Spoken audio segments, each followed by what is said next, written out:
দেখেন তো আমাদের মাহফিলে লেখা থাকে নারে তাকবীর আল্লাহু আকবার, নারে রিসালাত ইয়া রাসূলুল্লাহ। এখানে কি আছে?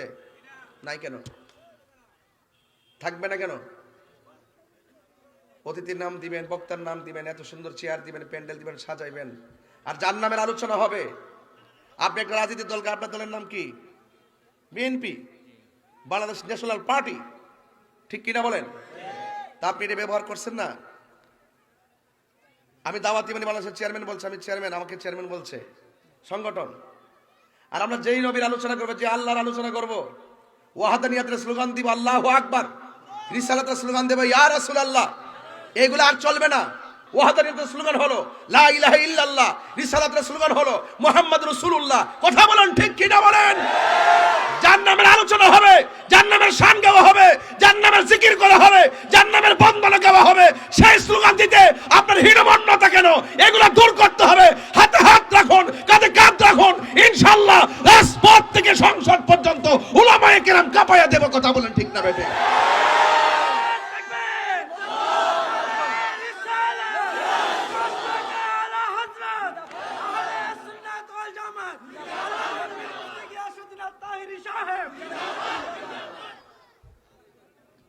নাম কি? মুরাদনগর। নাম কি? এটা সুন্নি অধ্যুষিত এরিয়া, আহলুস সুন্নাত ওয়াল জামাত সব। কথা বলেন ঠিক কিনা? কবরের প্রশ্ন কয়টা হবে? বলেন, কবরের প্রশ্ন কয়টা হবে?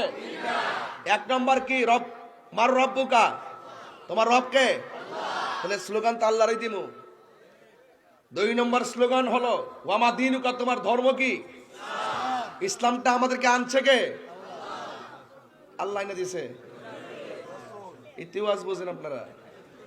নামাজ যে 5 ওয়াক্ত পড়েন, নামাজের ভিতরে কেমনে রুকু করতে হবে, সাজদা করতে হবে, ওয়াক্ত কোনটা কোন সময়, এইগুলা কোরআনের মধ্যে উল্লেখ আছে।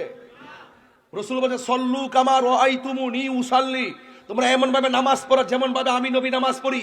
এইজন্য লাকাদ কানা লাকুম ফি রাসূলিল্লাহি উসওয়াতুন হাসানা, রাসূল হলো আমাদের জন্য মডেল, রাসূল হলো আমাদের জন্য আদর্শ।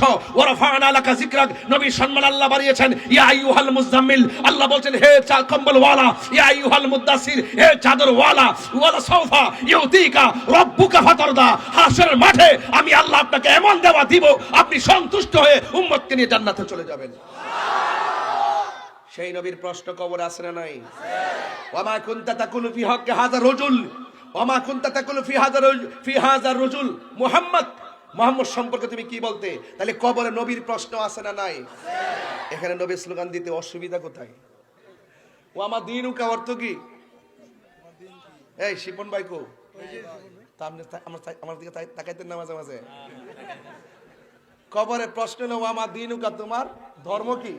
আর এক মৌলবী ওয়াজ করতেছে ওয়ামা দীনুকা অর্থ হইলে কবর জিগাইবো তোমার দলের নাম কি? এটা কি কাফরের ব্যবসা না ধর্ম ব্যবসা? হ্যাঁ, কি সুন্দর করে ওয়াজি কইতাছে। একটা বুট দিলে 18 কোটি মুসল্লি নামাজ পড়লে যে সওয়াব, একটা বুট দিলে বলে এই সওয়াব।